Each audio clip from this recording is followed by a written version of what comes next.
Poema del hombre Dios. El Evangelio como me ha sido revelado. María Valtorta. Continuación.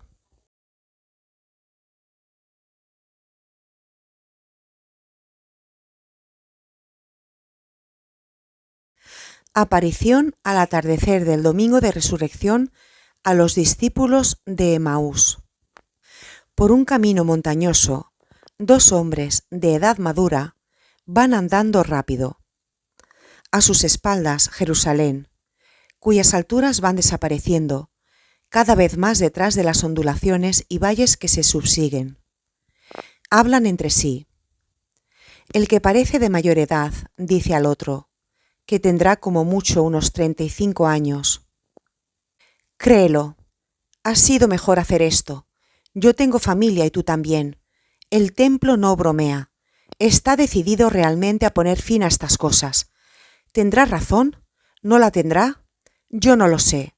Lo único que sé es que están resueltos a terminar para siempre con todo esto. Cleofás. Con este crimen, Simón, dale el nombre apropiado, porque por lo menos delito es. Simón. Según se vean las cosas, en nosotros es el amor el que nos hace rebelarnos contra el Sanedrín, pero tal vez, quién sabe. Cleofás. Nada.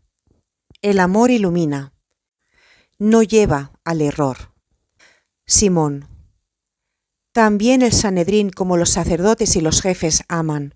Ellos aman a Jehová, a aquel al que todo Israel ha amado desde cuando se selló el pacto entre Dios y los patriarcas. Entonces también para ellos el amor es luz y no lleva al error. Cleofás. Lo suyo no es amor al Señor. Es verdad que Israel desde hace siglos está en esa fe, pero dime, ¿puedes afirmar que sigue siendo una fe lo que nos dan los jefes del templo, los fariseos, los escribas, los sacerdotes? Ya ves tú mismo que con el oro sagrado destinado al Señor, ya se sabía, o al menos se sospechaba que esto sucediera. Con ese oro han pagado al traidor, y ahora pagan a los guardias. Al primero para que entregase al Mesías, a los segundos para que mientan. Oh, lo que no comprendo es cómo el poder eterno se haya limitado a sacudir las murallas y a rasgar el velo. Te aseguro que yo hubiera querido que bajo los escombros hubiera sepultado a los nuevos filisteos. A todos. Simón. Cleofás, tú no piensas más que en venganza. Cleofás. Sin duda alguna, porque supongamos que él hubiera sido solo un profeta. ¿Es lícito acaso matar a un inocente? Porque inocente era. ¿Le has visto alguna vez cometer tan siquiera uno de esos delitos de que le acusaron para matarle? Simón. No, ninguno. Pero sí cometió un error. Cleofás. ¿Cuál fue, Simón? Simón. El de no haber mostrado su poder desde lo alto de la cruz para confirmar nuestra fe y para castigar a los incrédulos sacrílegos. Debía él haber aceptado el desafío y bajar de la cruz. Cleofás. Ha hecho mucho más. Ha resucitado. Simón. ¿Pero será verdad? ¿Resucitado cómo? ¿Con solo el espíritu o con el espíritu y su cuerpo? Exclama Cleofás. Pero el espíritu es eterno. No tiene necesidad de resucitar. Simón. Eso también lo sé yo. Lo que quería decir es que si ha resucitado solo con su naturaleza de Dios, superior a cualquier asechanza humana, porque en estos días el hombre ha atentado contra su espíritu con el terror. ¿Has oído lo que ha dicho Marcos?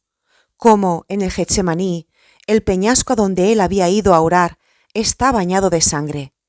Y Juan, que ha hablado con Marcos, le ha dicho: no permitas que se pisotee ese lugar porque tiene sangre sudada por el hombre Dios. Si ha sudado antes de su pasión, sin duda debió sentir terror ante ella. Cleofás. Pobre maestro nuestro. Se callan afligidos. Jesús se llega a ellos y pregunta: ¿De qué habláis? En el silencio oí a intervalos vuestras palabras. ¿A quién han matado? Es un Jesús oculto bajo la apariencia modesta de un pobre viajero que va deprisa. Los dos no le reconocen. Cleofás: ¿Eres de otros lugares? ¿No te has detenido en Jerusalén? Tu vestido lleno de polvo y las sandalias tan rotas nos parecen que son de un peregrino incansable. Jesús: Lo soy. Vengo de muy lejos. Cleofás: Has de estar cansado entonces. ¿Vas lejos? Jesús: Muy lejos, aún más lejos que de donde vengo. Cleofás: ¿Viajas por negocios? Jesús: Tengo que conseguir un número ilimitado de rebaños para el más grande Señor.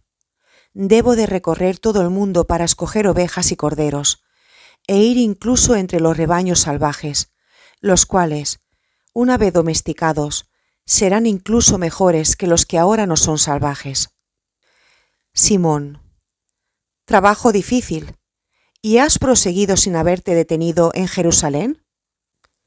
Jesús: ¿Por qué lo preguntáis? Simón: Porque pareces el único que ignora lo que en ella ha sucedido en estos días. Jesús: ¿Qué ha sucedido? Simón: Vienes de lejos, y por eso tal vez lo ignoras. Sin embargo, tu modo de hablar es galileo. Por tanto, aunque estés a las órdenes de un rey extranjero, o seas hijo de un Galileo expatriado, sabrás, si eres un circunciso, que hacía 3 años que surgió en nuestra patria un gran profeta llamado Jesús de Nazaret, poderoso en obras y palabras ante Dios y ante los hombres, que anduvo predicando por todo el país, y decía que era el Mesías. Sus palabras y obras eran realmente de Hijo de Dios, como él afirmaba serlo. Ahora sabes el porqué. Pero, ¿eres circunciso? Jesús: Soy primogénito y consagrado al Señor. Cleofás: ¿Entonces conoces nuestra religión? Jesús: No ignoro ni una sílaba de ella. Conozco sus preceptos y costumbres. Conozco el Alasia, el Mildrás y el Agadá. Como conozco el aire, el agua, el fuego y la luz, que son los primeros elementos a los que se dirigen la inteligencia, el instinto, las necesidades que el hombre experimenta apenas nacido.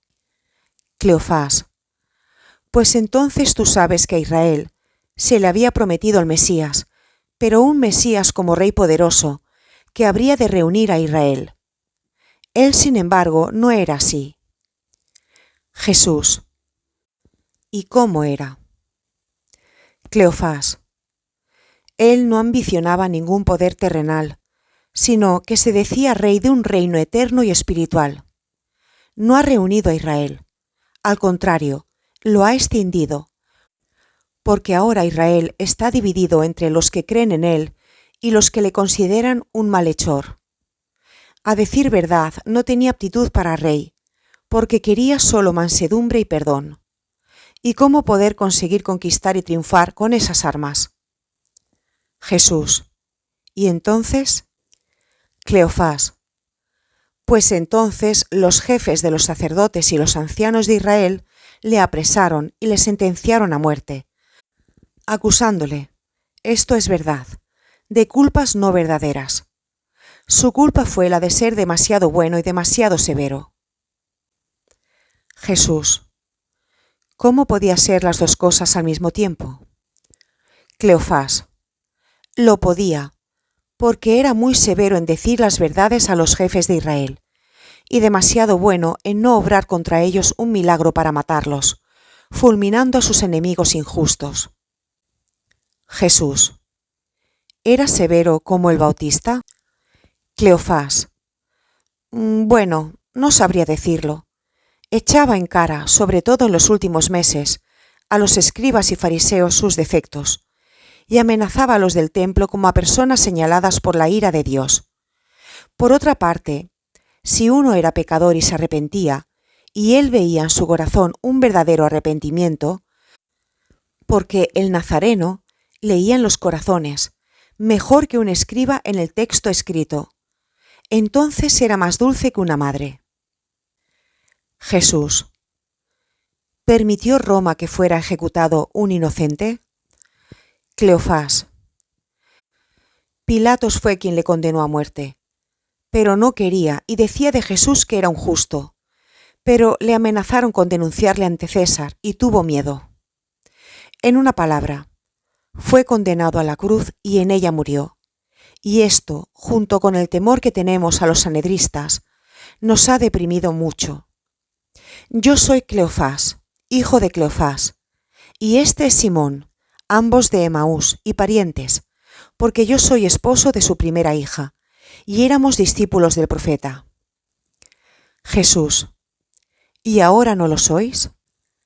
Simón. Nosotros esperábamos que sería él el que libraría a Israel, y también que con un prodigio confirmase sus palabras. Pero Jesús. ¿Qué palabras había dicho?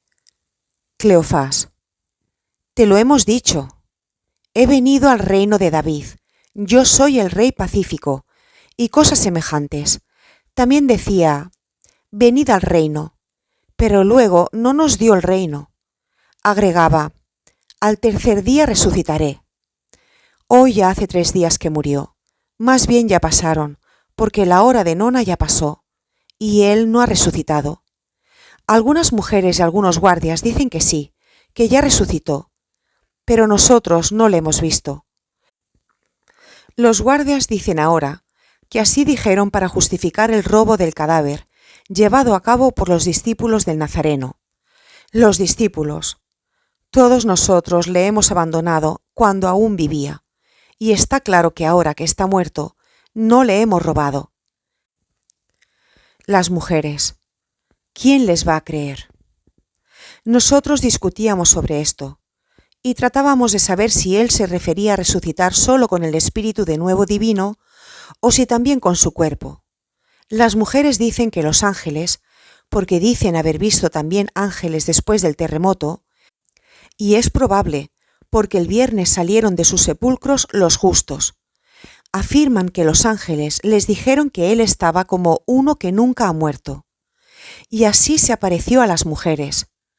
Pero 2 de los nuestros, 2 de los principales, fueron al sepulcro, y lo encontraron vacío, como las mujeres habían afirmado, pero no le vieron ni allí ni en ninguna otra parte, y estamos realmente desconsolados, porque no sabemos qué hacer. Jesús les dice, «Oh, cuántos necios y duros sois para comprender. ¿Cuánto os cuesta creer en las palabras de los profetas? ¿Acaso no estaba ya dicho esto? El error de Israel consiste en haber interpretado a su modo la realeza del Mesías. Por esto no le creyeron, por esto le temieron. Por esto ahora vosotros dudáis. Arriba, abajo, en el templo y en las aldeas, en todas partes, se pensaba en un rey según la naturaleza humana. La reconstrucción del reino de Israel, en el pensamiento de Dios, no está limitada al tiempo, al espacio y a los medios. No al tiempo. Toda realeza, aun la más poderosa, no es eterna. Recordad a los poderosos faraones que oprimieron a los hebreos en tiempos de Moisés. ¿Cuántas dinastías han muerto? De ellas solo quedan momias, sin alma, en el fondo de sepulcros oscuros. Solo queda un recuerdo de ellos, si es que queda, y es que su poder duró 1 hora, menos de 1 hora si medimos su duración en relación al tiempo eterno. Este reino es eterno, no al espacio. Estaba escrito, Reino de Israel, porque de Israel salió el tronco de la raza humana. Porque en Israel, si se puede decir, está el germen de Dios, y por esto, al haberse dicho Israel, se quería dar a entender el reino de los hombres creados por Dios. La realeza del Mesías Rey no está limitada al estrecho espacio de la Palestina, sino se extiende de norte a sur, de oriente a occidente, donde quiera que haya un cuerpo en que vive un alma, esto es, un hombre. ¿Cómo habría podido uno solo reunir en sí todos los pueblos, entre sí enemigos, y formar un solo reino, sin hacer correr ríos de sangre, y sin tener a todos sometidos a punta de espada? ¿Cómo habría podido ser entonces el rey pacífico de quien hablan los profetas? No a los medios. He dicho que el medio humano es la opresión. El medio sobrehumano es el amor. El primero siempre es limitado, porque los pueblos pronto se rebelan contra el opresor. El segundo es ilimitado, porque el amor es amado, o vejado si no es amado. Pero siendo una cosa espiritual, no puede ser agredido directamente. Y Dios, el infinito, quiere medios que sean como Él. Quiere aquello que no es finito, porque es eterno, el Espíritu. Lo que es del Espíritu, lo que lleva al Espíritu. El error ha sido el haber concebido en la mente una idea mesiánica equivocada en cuanto a los medios y a la forma. ¿Cuál es la realeza más alta? La de Dios, ¿no es verdad? Ahora bien, así es llamado, y esto es el Mesías, el admirable, el Emmanuel, el santo, el retoño sublime, el fuerte, el Padre del siglo futuro, el príncipe de la paz, el que es Dios como aquel de quien viene. ¿No tendrá una realeza semejante a la de aquel que le engendró? Sí que la debe tener. Una realeza del todo espiritual y eterna, a salvo de rapiñas y sangre, que desconozca las traiciones y las revueltas.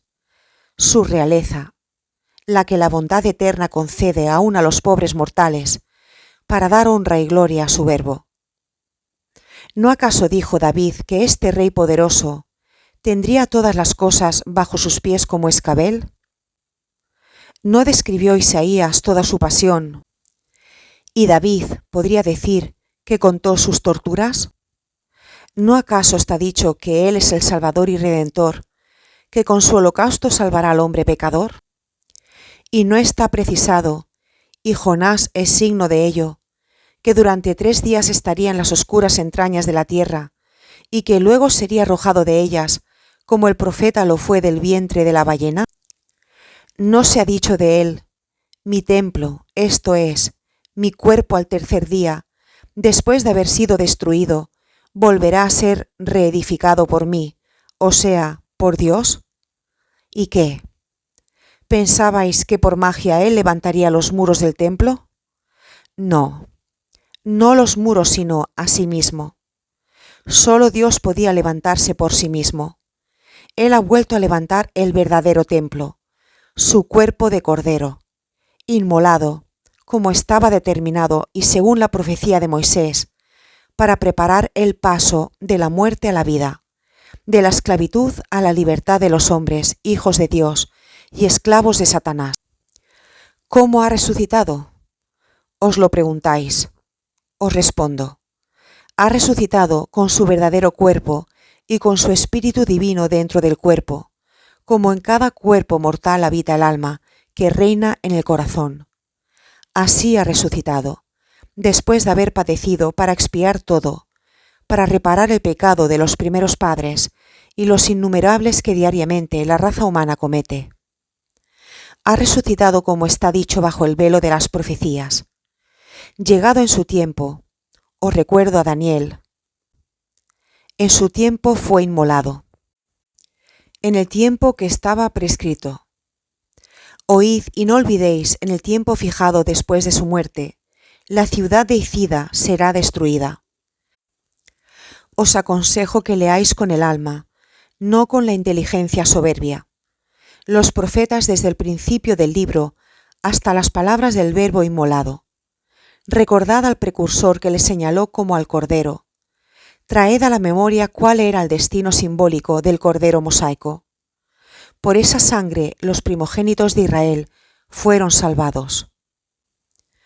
Por esta sangre serán salvados los primogénitos de Dios, esto es, quienes con su buena voluntad se habrán consagrado al Señor. Recordad y comprended el salmo mesiánico de David y el mesiánico profeta Isaías.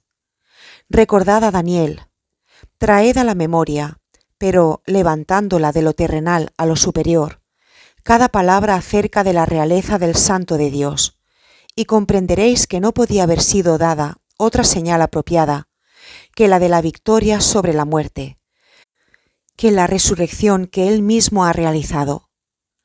Recordad que no hubiera sido conforme a su misericordia y a su misión el castigar desde lo alto de la cruz a los que le habían clavado en ella. Todavía Él era el Salvador a pesar de ser el crucificado escarnecido, clavado a un patíbulo. Sus miembros estaban clavados, pero libre su espíritu y su voluntad. Y con el espíritu y la voluntad quiso seguir esperando, para dar tiempo a los pecadores de creer y de invocar su sangre sobre sí, no con un rito blasfemo, sino con un gemido de dolor. Ahora ha resucitado. Todo está terminado. Glorioso era antes de su encarnación. 3 veces glorioso lo es ahora que, después de que se aniquiló durante tantos años en un cuerpo, se ha inmolado a sí mismo, obedeciendo hasta la perfección de saber que moriría sobre la cruz para cumplir la voluntad de Dios. Gloriosísimo, juntamente con su cuerpo glorificado, sube ahora al cielo y entra en la gloria eterna, dando comienzo al reino que Israel no ha comprendido. A ese reino Él, ahora con más instancia que nunca, con el amor y la autoridad de que está lleno, llama a todas las tribus del mundo, como vieron y previeron los justos de Israel y los profetas. Todos los pueblos vendrán al Salvador. Y no habrá ya más judíos o romanos, escitas o africanos, íberos o celtas, egipcios o frigios. El territorio del otro lado del Éufrates estará al lado de los númidas en su reino, y desaparecerán razas y lenguas. Ni las costumbres ni el color de la piel o cabellos tendrán lugar en su reino, sino que será un solo pueblo, inmenso, brillante, bello, un único lenguaje, un único amor. Será el reino de Dios, el reino de los cielos. Monarca eterno, el inmolado resucitado. Súbditos eternos, los que creen en Él. Tratad de creer, para que forméis parte de Él. Bien, amigos, ahí está Emaús, yo voy más lejos. Al viajero que tanto camino le resta, no se le permite reposo alguno. Los 2 discípulos suplican: Señor, estás más instruido que un rabí. Si no hubiera muerto Él, diríamos que Él en persona nos ha hablado. Quisiéramos oír de ti otras verdades y mejor explicadas, porque todavía nosotros, cual ovejas sin pastor, espantadas por la borrasca del odio de Israel, no podemos comprender las palabras del libro. ¿Quieres que vayamos contigo? Mira, nos instruirás un poco más, haciendo lo que solía hacer el Maestro, que nos fue arrebatado. Jesús: durante tanto tiempo le habéis tenido, ¿y no ha podido haceros perfectos? ¿No es esta una sinagoga? Cleofás: soy Cleofás, hijo de Cleofás el sinagogo, que murió de alegría al haber conocido al Mesías. Jesús: ¿y todavía no has llegado a creer claramente? Pero no es vuestra culpa. Después de la sangre vendrá el fuego. Luego creeréis porque comprenderéis. Adiós. Cleofás: oh Señor, la tarde ya está encima. El sol se inclina sobre su lecho. Cansado estás y sediento. Entra, quédate con nosotros. Nos hablarás de Dios, mientras compartimos el pan y la sal. Jesús entra, y con la hospitalidad hebrea le sirven bebidas y también agua para sus pies cansados. Se sientan a la mesa y le ruegan ofrezca los alimentos. Jesús se pone de pie. El pan en las palmas. Con los ojos levantados al cielo rojo crepuscular, Da gracias por los alimentos y se sienta. Parte el pan y lo distribuye entre los dos. Al hacer esto se manifiesta en lo que es Él, el resucitado. No tiene el resplandor con que se ha manifestado a los otros predilectos suyos, pero es un Jesús en quien brilla la majestad, con sus llagas bien visibles en sus largas manos, color rojo sobre un color de marfil. Un Jesús que vive nuevamente con su cuerpo, pero también es un Dios, con la majestad en su mirar y en su actitud. Los dos le reconocen y caen de rodillas, pero cuando se atreven a levantar su cara, no queda de él sino el pedazo de pan partido. Lo toman y lo cubren de besos. Toman el pedazo que había recibido y envolviéndolo en un lienzo de lino, lo guardan en el pecho como una reliquia. Entre lágrimas exclaman: «Él era, y no le reconocimos, y con todo, ¿no sentías que te ardía el corazón en el pecho al oírle hablar y al señalarnos las Escrituras?» Cleofás: «Así es, y ahora me parece verle de nuevo, a la luz que del cielo proviene, la luz de Dios, y veo que Él es el Salvador». Dice Simón: «Vámonos, no me siento ni cansado ni con hambre, vamos a contarlo a los discípulos de Jesús en Jerusalén». Cleofás: «Vamos, oh si mi anciano padre hubiera podido gozar de estos momentos». Simón: «No digas esto, él más que nosotros ha gozado de ellos, sin el velo de la carne, que se nos da a nosotros por causa de nuestro ser mortal.